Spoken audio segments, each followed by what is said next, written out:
ప్రార్థించిన పరలక్ష్మి ప్రభు దీవించుగాక. దేవుడు ద్వారా దైవ సందేశం దైవజనుడు యజ్ఞ సేకరించి ప్రథమంగా కోరుతున్నాం.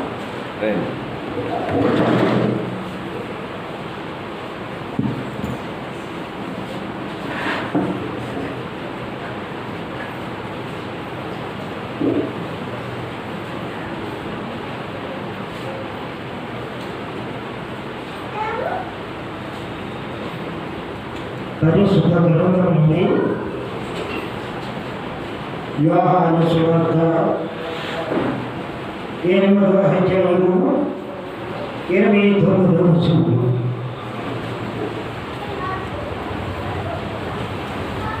నన్ను పంపినవాడు నాకు తోడై ఉన్నాడు. ఆయన ఇష్టమైన కార్యము నేను ఎల్లప్పుడూ చేయుదును కనుక ఆయన నన్ను ఒంటరిగా విడిచిపెట్టలేదని చెప్పింది. ఇంకా ఆయన ఈ సంగతులు మాట్లాడుచుండగా అనేకులు ఆయన యందు విశ్వాసం ఉంచిరి. ప్రార్థన. పరిశుద్ధుడైన ప్రభువా, నిత్యుడైన తండ్రి, నీకే స్తోత్రాలు. ఈ సమయంలో ఎందుకు పనికిరాని వాడు, నీచుడేమో, సంగతులు తెలియని వాడు నన్ను ఈ స్థలంలో నిలబెట్టారు. మీరు నిలబెట్టకపోతే నేను నిలబడలేదు. ఈ మాటలు మీరు నాతో మాట్లాడారు. ఈ ప్రజలందరికీ కూడా మీరు వినిపించాలి. మీరు మాకు ఓడించాలి, మాకు మీరు తినిపించాలి. నీకే స్తోత్రాలు. నాతో మాట్లాడి నడిపించమని యేసయ్య పరిశుద్ధ నామములో ప్రార్థన చేస్తున్నాము తండ్రి. ఆమేన్. ప్రభునందు ప్రియులు అనేకులుగా ఆయన సన్నిధిలోనికి వచ్చారు.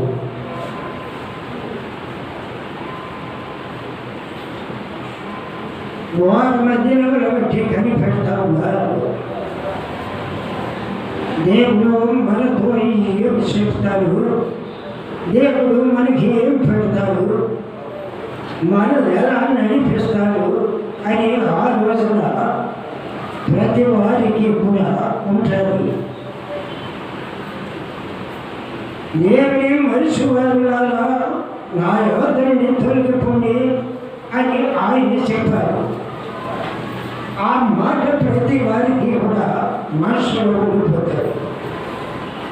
దేవుని మర్చిపోతే మనకి ఏమి లేదంటే ఏముంటుంది?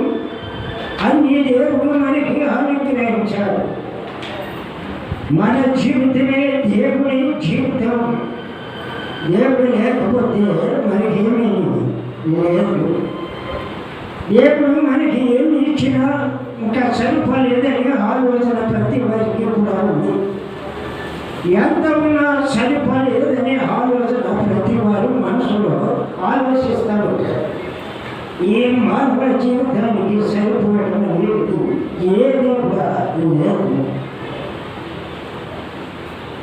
ఆయన మనకు ఒక ఆదరణకర్తగా వచ్చాడు. ఆయన ఆదరించకపోతే మనం ఎందుకు కూడా పెంచగలం. ఆయన ఆదరణ మనలో ఒక పాట పాడుతున్నామా? ఆదరణ నీవేనయ్యా, ఆదరణ నీవేనయ్యా.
ప్రభువునందు ప్రియులారా, యేసు ప్రభు చక్కని మాటలు మనకి వినిపిస్తూ ఉన్నారు. ఇంతవరకు ఆ యేసు క్రీస్తుని స్తుతించి మహిమపరిచారు. పాటలు పాడడం అనగా, మీటికి పట్టడం అనగా యేసు క్రీస్తుని మనం స్తుతించి మహిమపరచుకోవాలి. ఆయన మహిమ గల దేవుడు. ఆయన్ని మనము మహిమపరచాలి. ఆ మహిమ పొందినటువంటి యేసు క్రీస్తే మనకి ఇప్పుడు చెప్తా ఉన్నాడు, నన్ను పంపినవాడు నాకు తోడై ఉన్నాడు. ఆయన యేసు క్రీస్తుని తండ్రి అయిన యెహోవా తన కుమారునిగా నిర్ణయించుకొని, ఆయన ఆ తండ్రి యెహోవా ఆ రక్షకుడైన యేసు క్రీస్తుని ఈ లోకానికి పంపించారు. మన పిల్లలు దేశానికి ఎవరన్నా ఏదో అనుకుంటే మనకి ఎలా ఉంటారంటారు? గల్ఫ్ వెళ్ళాడు, దుబాయ్ వెళ్ళాడు. ఆ దుబాయ్లో ఎలా ఉన్నాడు? కొత్తగా వెళ్ళాడు. మన ఊళ్ళోనైనా ఉన్నాడు లేదు, ఏం చెప్తున్నాడు, ఏం చదువుతున్నాడు, ఏం చేస్తున్నాడు అని ఆ తల్లిదండ్రులు గుర్తు వాళ్ళని ఉండదంటావా? ఉండదేమో చెప్పండి. ఉంటారు, అందరికీ ఉంటారు. ఉంటుందని ఎవరు చెప్పలేకపోతున్నారు. ప్రతి వాడికి కూడా ఉంటారు. ఇప్పుడు పనులు మొదలు ఖాళీలు ఉన్నాయనుకోండి, ఆ సౌదీ వెళ్ళాడు. ఆ తల్లికి తండ్రికి వాళ్ళేనుగా వ్యవసాయం అనుకుంటాడు. నేను చూస్తే ఎప్పుడున్నాను, నా కొడుకు ఒక వెళ్ళాడు, ఏం తిన్నాడో ఎలా ఉన్నాడు అని ఆలోచన ఉండదా? ఉంటాడు. ఉంటుందని ఆయన చెప్పకపోయినా ఉంటుంది. ఇప్పుడు యేసు చెప్పాడు, మనతో చెప్పాడు. నన్ను పంపినవాడు నాకు. ఆయన పంపాడు ఈ లోకానికి, పాప లోకానికి, ఈ అన్యాయమైనటువంటి లోకానికి ఆయన పంపాడు. ఈ లోకంలో కొద్దిగా అన్యాయం లేదంటారా? ఏం పాపం లేదని ఈ లోకంలో?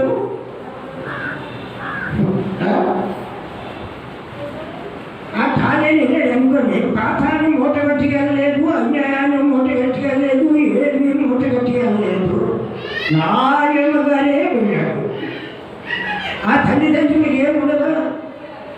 ఉంటాది క్షంత యావత్తు నా మీద వేయండని ఆ యేసు ప్రభు చెప్పారు. ఆయన మీద సభకు ఆయన మోసుకున్నాడు.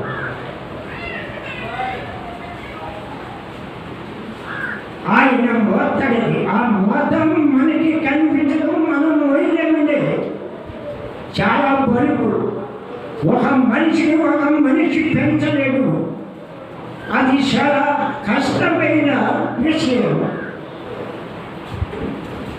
కొడుకు పనికేరు ఒకటిగా ఇలా తిరగడం, ఆ తల్లి తండ్రి ఉంటారు. ఒరే నువ్వు ఇలా తిరుగుతున్నావు, చంద్రుడి అన్నం కావాలి, తెల్లారి నాకు నేను టీ కావాలి, ఎక్కడ వచ్చేదా ఇసుకోరా? ఇసుక్కోపోయిన మాట అంటారు. ఇక లేచే అన్నాడు, నన్ను పంపిన వాడు నాకు తోడై ఉన్నాడు. ఆయన మనకి తోడై ఉండకపోతే మన పని ఏంటి? ఇప్పుడు ఏమవుతుంది అంటారు? మనమే బతకలేము. తండ్రి ఉన్నాడనుకో, కొడుకుని పెంచాలి.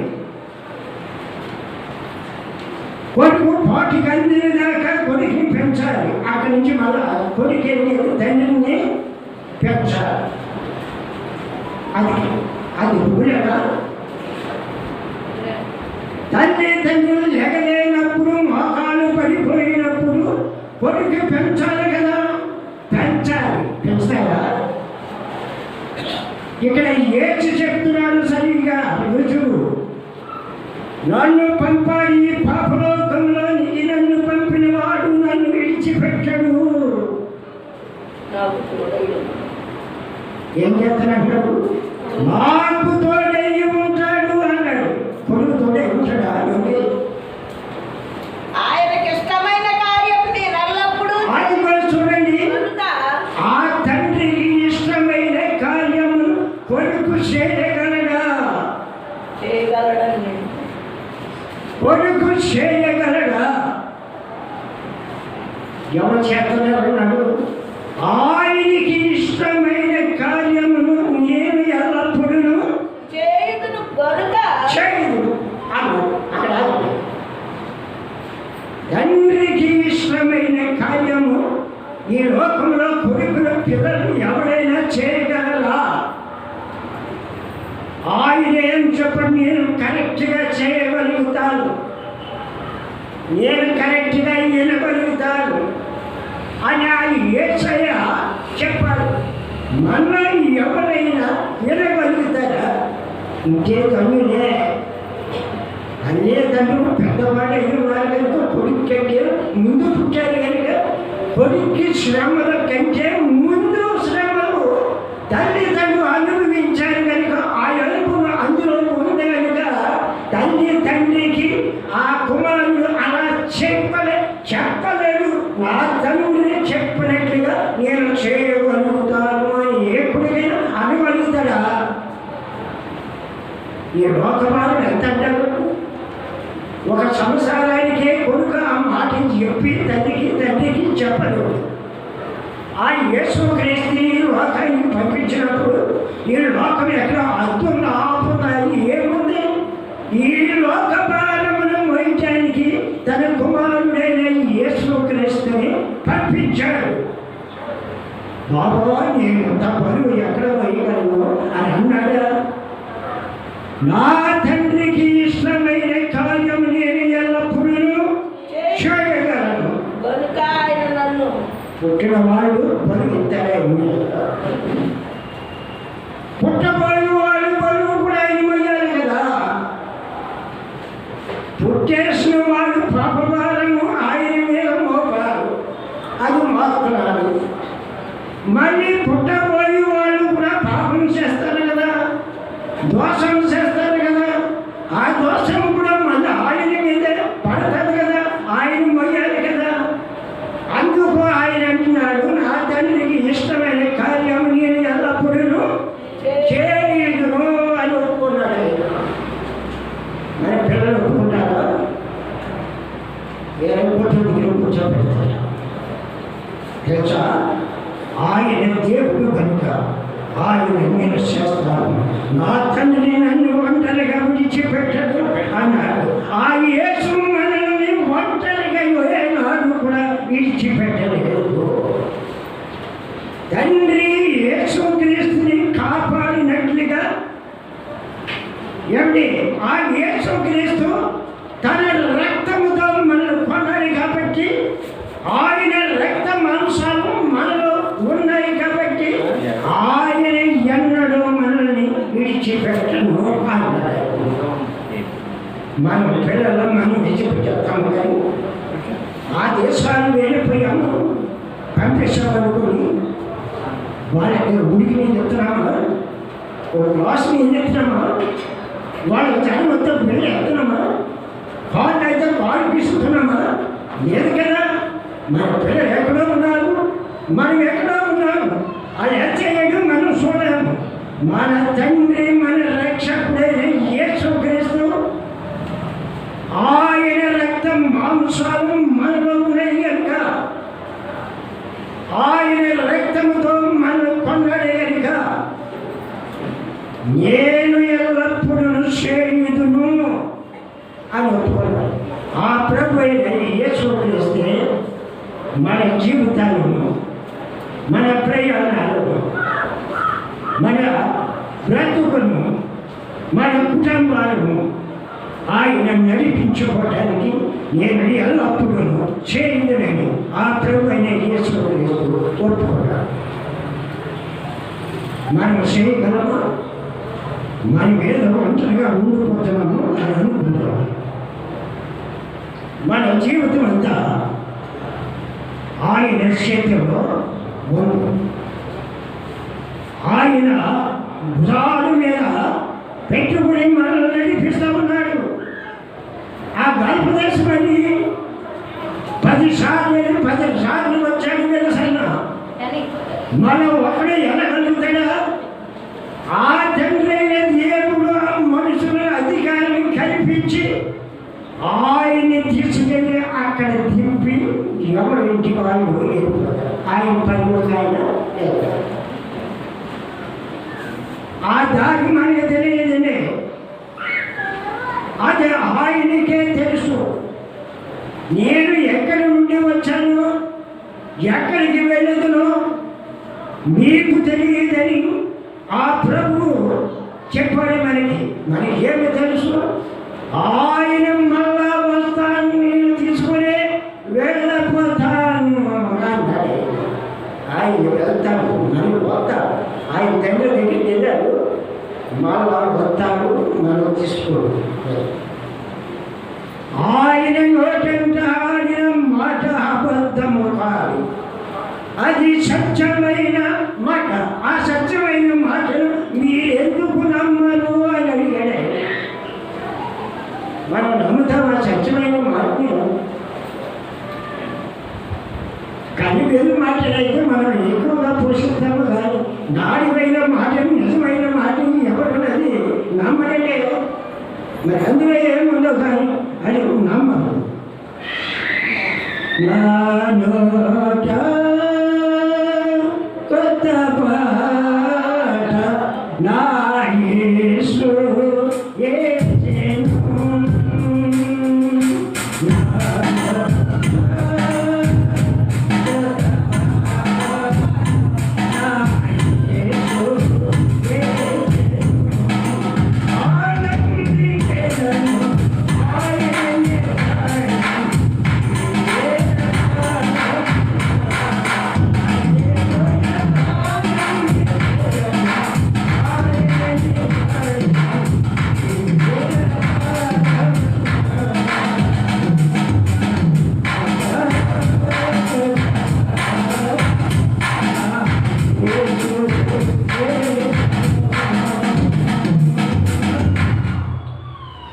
అదొక కొత్త విద్య. మన జీవితకాలం అంతయో మనం ఆనందించడానికి ఆయన వచ్చాడు. ఆయన వచ్చి ఆయన ఆనందాన్ని మనకిచ్చి ఆయన వెళ్ళిపోయాడు. ఆయన మళ్ళీ వస్తాడు. ఆయన చెప్పినట్టుగా మీరు చేయడానికి వచ్చి మళ్ళీ వచ్చి తీసుకుని వెళ్ళిపోతాడు.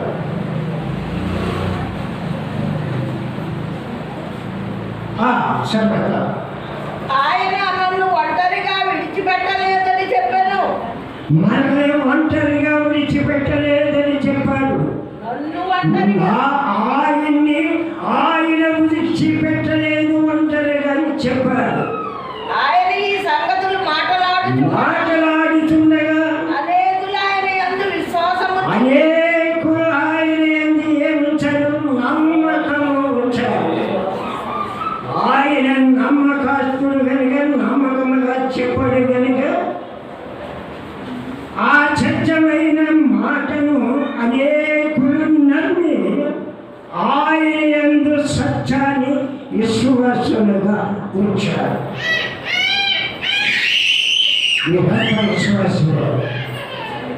విశ్వాసం లేకపోతే రాదు కదా.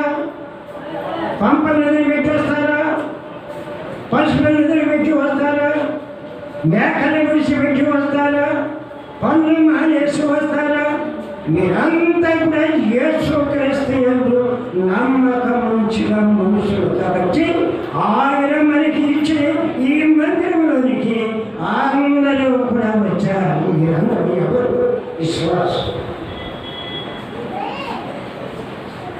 విశ్వాసం కాబట్టి రాలే. మీరందరూ విశ్వాసే కాబట్టి ఇక్కడికి వచ్చారు.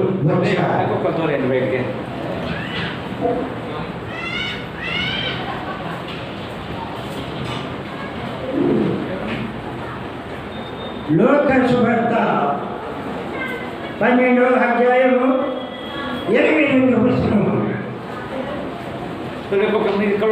ఇక్కడ 12వ అధ్యాయం 22వ వచనము. అక్కడ ఆయన తన శిష్యులకు వెళ్ళెను, ఈ హేతు చేత మీరు ఏమి తిందుమో అని మీ ప్రాణం గుర్చెను, ఈ ప్రాణము సామాన్యము కాదు. ఏమి ధరించుకుందామో అని మీ దేహం. ప్రాణం అంటే దేశాలు, రాష్ట్రాలు, పట్టణాలు, స్వాము బతుకు కారపడగా నేర్చేస్తూ ఉంటుంది ఈ జీవి. ఎంత గొప్ప చూడండి. ఎప్పుడు రానటువంటి పట్టణాలు కూడా వెతికేస్తుంది, ప్రయాణాలు చేసేస్తూ ఉంటాం. సంపాదించుకోవాలని ప్రతి వారికి ఉంటారు. ఇక్కడ చెప్పాలి ఏమని, అంతటా ఆయన తన శిష్యులకు వెళ్ళెను, ఈ హేతు చేత మీరు ఏమి తిందుమో అని. మనుషులు ఆదుర్తగా ఉంటారు.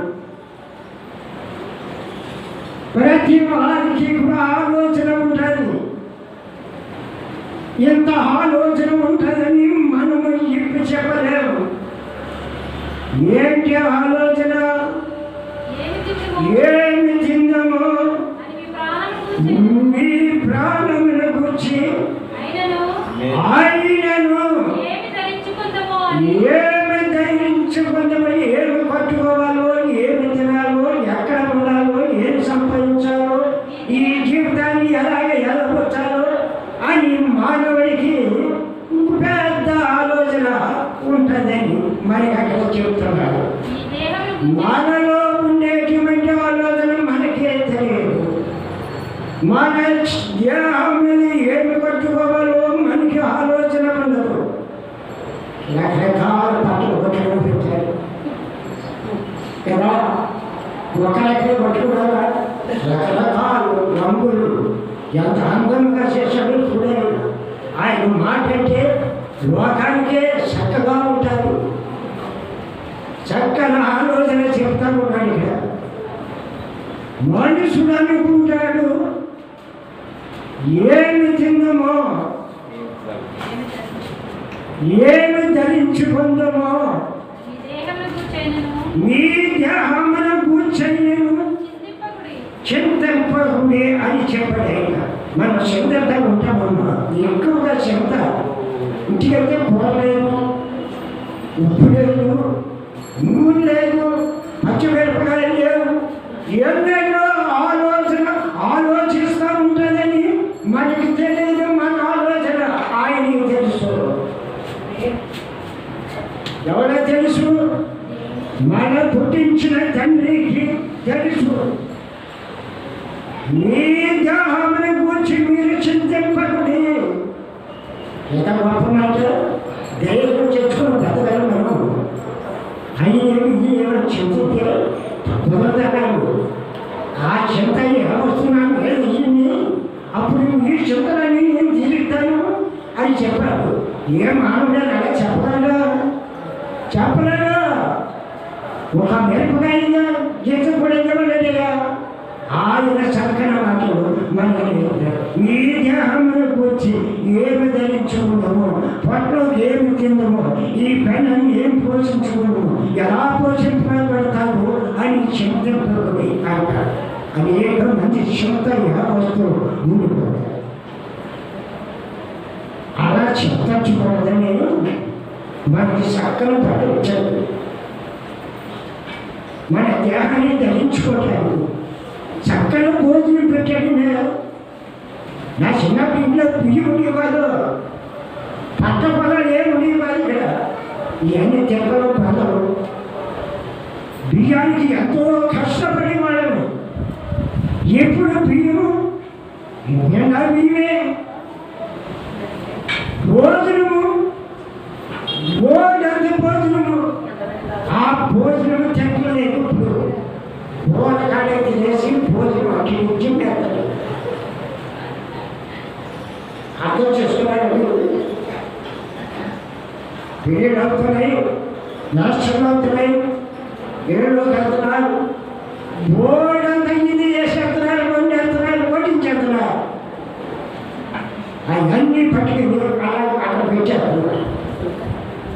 అవి తినడానికి వచ్చింది ఏం చేస్తున్నాయంటే ఆ మాసం మొత్తం తింటున్నాయి.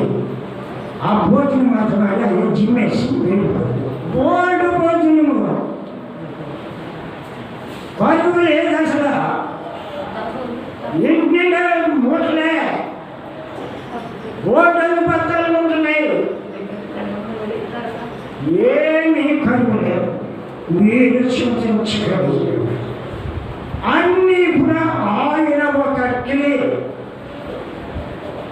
మంచి మంత్రులను మనకి ఏర్పాటు చేసి ఆయన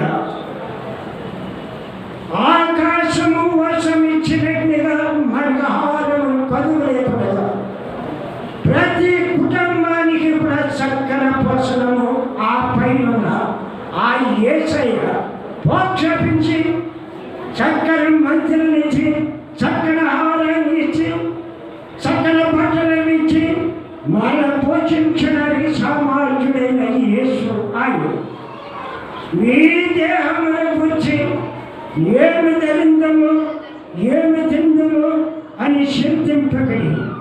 ఆ చింత ఏ వస్తువుల మీద వేయండి, మీ చింతలని నేను మోసేస్తాను అన్నాడు. ఎవరు వేయలేదు, ఆయన ఎంత సగం మోసుడు. ఎవరికైనా పడుతున్నప్పుడు మిగిలిపోయి ఇంకా తినగా ఇంకా పొద్దున్న సంఘాలు పొద్దున్న మిగిలిపోతుంది. ఆలోచించుకోండి, ఇదంతా ఎక్కడి నుంచి ఆయన్ని మనం సేవించున్నాము కనుక మనం ఆయన దగ్గరికి వెళ్తుంది కనుక ఆయన ఆకాశం వర్షం ఇచ్చినట్టుగా మన కుటుంబాల్లో, మన బస్సుల్లో, మన దేశంలో, మన రాష్ట్రంలో బోర్డంతా అభిరుచి మనకి దొక్కుతుంది. మరి ఏ విషయంతో చేస్తా లేదు. లోక 12:16 మరి ఆయన వారితో ఎవరితోనూ చెప్పింది, ఏమని? ఒక ధనవంతుడి భూమి సమృద్ధిగా పండింది, పంట పండింది, భూమి సమృద్ధిగా పండింది. అప్పుడతడు నా పంటను సమకూర్చుకోవడానికి నాకు తరము చాలదు కనుక నేనేం చేస్తాను, నా పుట్టుకు తిప్పి ఇంకా పెద్దగా కట్టాడు. ఎన్ని కట్టలు కట్టి చూపెడుతున్నాడు, ఎన్ని కట్టలు కూడగొట్టేస్తున్నాడు, మళ్ళీ ఎన్ని కొత్త పురాతలు వేసేస్తున్నాడు, పాత్రలు అన్నీ పాడు చేసేస్తున్నాడు. దీనికి కొంచెం ఆపొచ్చిందని ఎవరైనా చెప్పిందా అన్ని కూడగొట్టేసి దాన్ని మొట్టమొదటిలోకి తీసేసి మళ్ళా పురాతలు వేసేసి మళ్ళా కట్టాడు. ఆ మనుషునికి చక్కగా పొలం బాగా పండిందంట. సుశాంతరావుకి పండింది, బాగా పండింది. ఆ ధాన్యం అనేది దాయడానికి కొట్టుడు సరిపడదు. ఆయన ఆలోచించారు, చాలా దూరంగా ఆలోచించారు. ఇంత పంట పోయింది కదా, ఈ కళ్ళలో ధాన్యం ఎక్కడ దగ్గర అలా రాసిగా ఉండిపోయింది, ఈ అలలో సెలవులు పెట్టేస్తాను, వర్షం వచ్చేసి మాకు చెప్పు తెచ్చిపోతాను, దీన్ని ఏం చేయాలి అని ఆలోచించుకుంటుండగా ఒక ఆలోచన కలుగుతుంది. నా కొట్టుని ఇప్పి వాటికంటే గొప్ప వాటిని కట్టించి నా ధాన్యం అంతా అందులో సమకూర్చేద్దాం. నా ప్రాణముతో ప్రాణమా అనేక సంవత్సరములకు మానవుడి ఉద్దేశం చూడండి. ఇటువంటి ఉద్దేశం మానవుడికి ఉందని మానవుడికి తెలియదు. అతని ఎటువంటి ఉద్దేశం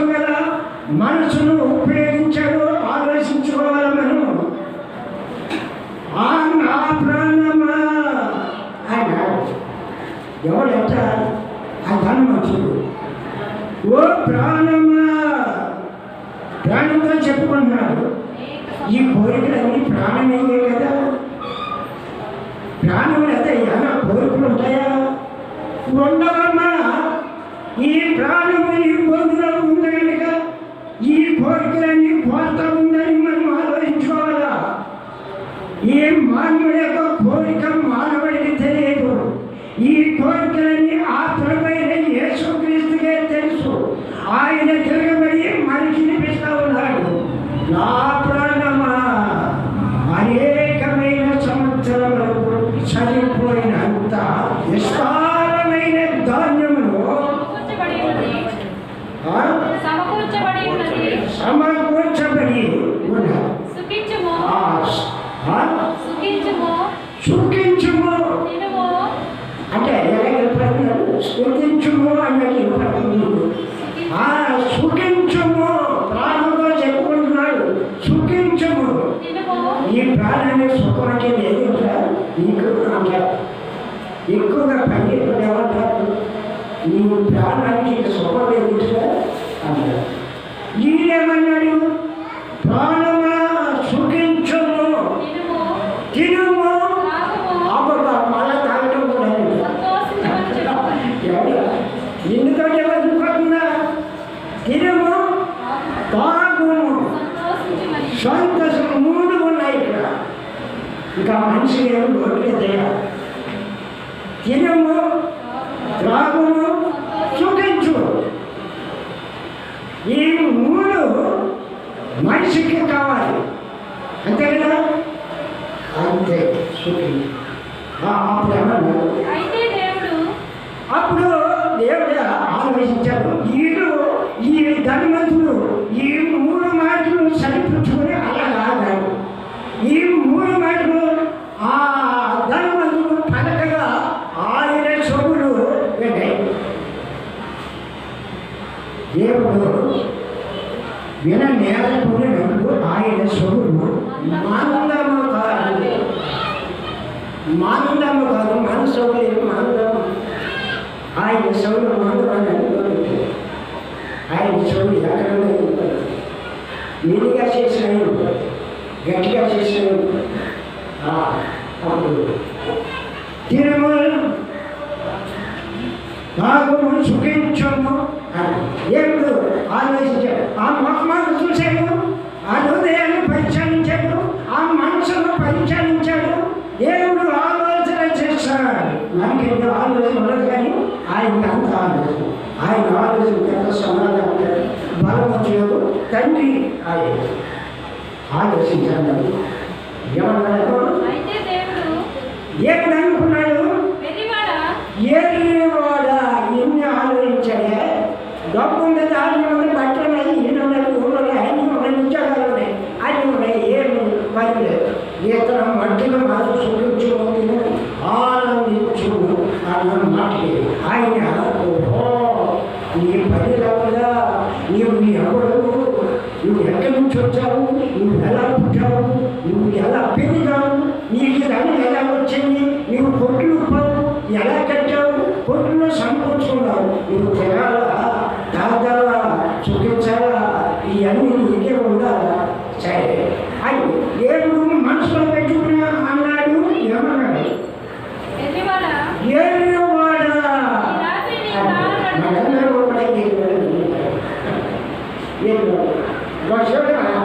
తెలివైన మనందరం అయ్యేది ఏరువాడ అంటే ఒక్కనే అనలేదు, అన్నదన్నాడు ఏరువాడ.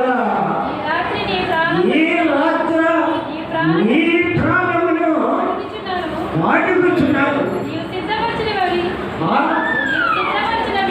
నీవు సిద్ధపరిచినవి వరి పొట్టులు, ఈ ధాన్యాలు, ఈ పొలాలు, ఈ తాగడాలు, ఈ తినడాలు, ఈ సుఖించాలు, ఇవన్నీ ఏమవునో నీకు తెలియదు అని దేవుడు ఒక మాట పైన ఏమైంది?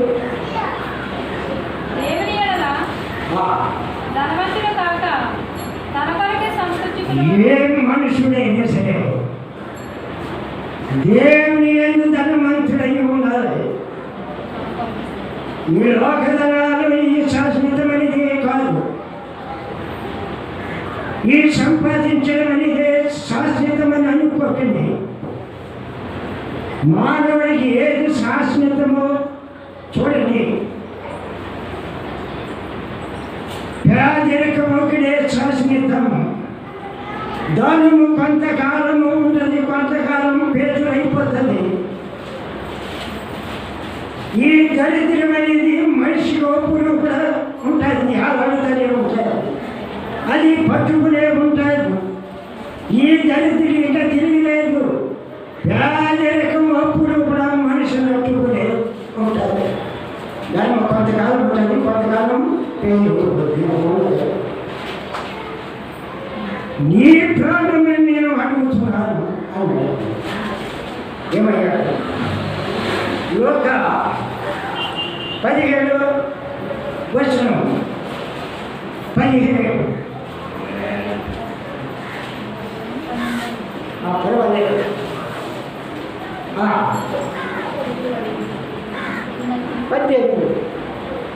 వచ్చిన వెంటనే 12 17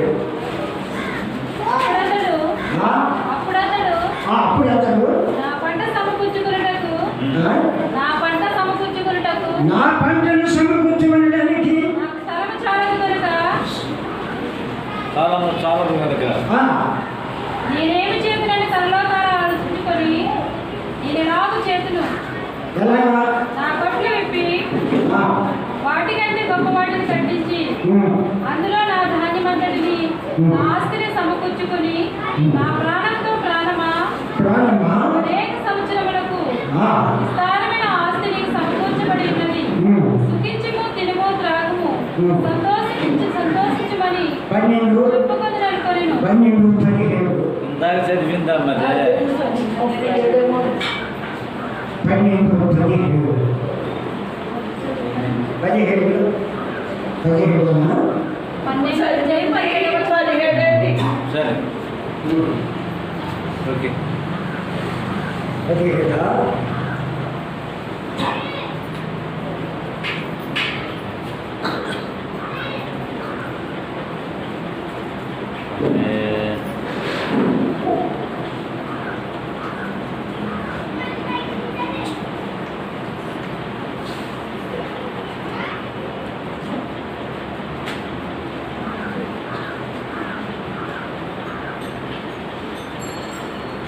కంగారు పడకండి.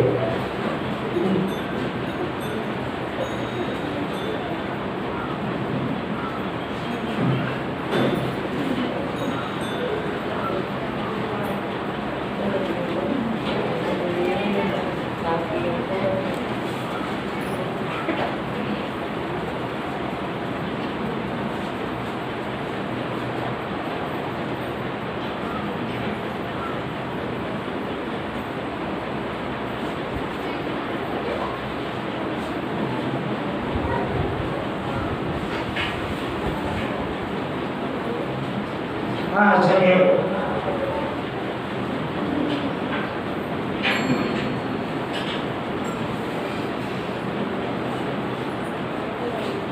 పంతొమ్మిది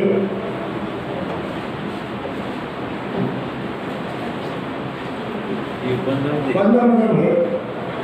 19 12 నా ప్రాణంతో ప్రాణమా అనేక సంవత్సరములకు విస్తారమైన ఆస్తి నీకు సమకూర్చబడి ఉన్నది. సుఖించుము, తినుము, త్రాగుము, సంతోషించమని చెప్పుకుందుకొనెను.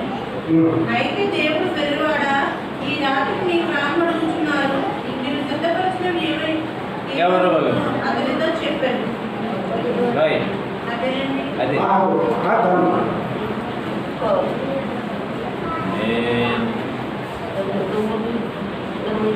మాట ఏంటి చెప్పండి. ఏంటో మాట అయిపోయాయి. 31 అయితే ఆయన రాజ్యమును వెతుకుడి, మీరైతే ఆయన రాజ్యమును వెతుకుడి, దానితో కూడా ఇవి మీకు అనుగ్రహింపబడు. చిన్న మీరైతే ఆయన రాజ్యమును ఎదకుడి, దానితో కూడా ఇవి మీకు అనుగ్రహింపబడు. ఇవన్నీ ఎక్కడ వచ్చాయంటే మనము ఆయన రాజ్యాన్ని మనము ఎప్పుడైతే ఆమోదించామో మన భూమిని మనం నమ్ముకున్నాము, మన పొలాన్ని మనం నమ్ముకున్నాము, మనకున్న దాన్ని మనము నమ్ముకుని జీవిస్తూ ఉన్నాము. అదే విధముగా మీరైతే ఆయన రాజ్యమును వెదకండి. మనం ఏం ఎదుర్కొన్నాం కదా, విడిచిపెట్టేస్తున్నాం. ప్రతిదీ కూడా మనము వెతుక్కునే దాన్ని మనం ఓపిక చేసుకుంటూ ఉన్నాం. దేన్ని పాడు చేయడానికి మనము అవలంబించాం. ఆ కారణముగా వెదకుడి, మీతో కూడా ఇవి మీకు అనుగ్రహింపబడును. చిన్న మంద మనము చిన్నవాడు, తక్కువ వాళ్ళము, మనము ధనీకరము కాదు, మనము చిన్న మంద, భయపడకుడి అన్నాడు. మరి అంత భయమే కదా, ప్రాణాలు పరిగెడుతూ ఉంటాయి కదా. బంధువులు తెలియకపోలేదని పరుగులు పెడతాము కదా. అందుకు ఆయన చక్కగా చెప్పాడు, మనతో ఆయన చెప్పాడు, చిన్న మంద మన ధనానికి తక్కువ వాడు, దేవుని అట్టు పెట్టుకుని బతికేవాడు, తాతకాలికంగా బతికేవాడు. అందుకు ఆయన చక్కని మాట చెప్పాడు. మనము చిన్న మందగా ఇక్కడ సమకూడాం, లైన్గా కూర్చుని ఉన్నాము. చిన్న మంద భయపడవద్దు. మీకు రాజ్యము అనుగ్రహించుటకు, రాజ్యమును అనుగ్రహించడానికి మీ తండ్రికి ఇష్టమై ఉన్నది. మీ ఈ తండ్రికి తండ్రికి ఇష్టమై ఉన్నది. ఇష్టమై మన ధైర్యపరచడానికి, మనల్ని ధనవంతులుగా చేయడానికి మీ తండ్రికి ఇష్టమైన మన లైన్ ఊరిని విడిచిపెట్టారు.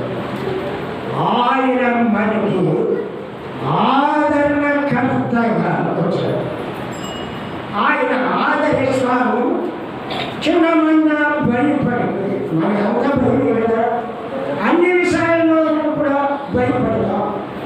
ఆయన చెప్పింది కాబట్టి మీరు భయపడలేదు. మనం భయపడిన దానికి ఆయన మనం ఒప్పుడు చేయడానికి ఆ ప్రభు మన దగ్గరికి వచ్చాడు, ఈ లోకానికి వచ్చాడు. ఈ లోక చరిత్రంతా ఆయన మనకి తెలియజేస్తాడు. ఏమి ఒప్పుడు మన భయపడితే ఆయన సత్యంగా మనకి ఆ మాట చెప్పి మనము తొలగిస్తాము. దేవుని మాటలను అంగీకరించు. చక్కని సందేశం దేవుడు పెద్దయ్య గారు మనకు కావలసిన ఆ విషయాలు పరిశుభ్రమైనటువంటి చెప్పారు. దేవుడు తన దోషంగా వాక్య పరిచయం కదా. మనం ప్రార్థన చేద్దాం. మా చెప్పారు వాక్యం ప్రార్థన చేయాలి. ప్రార్థన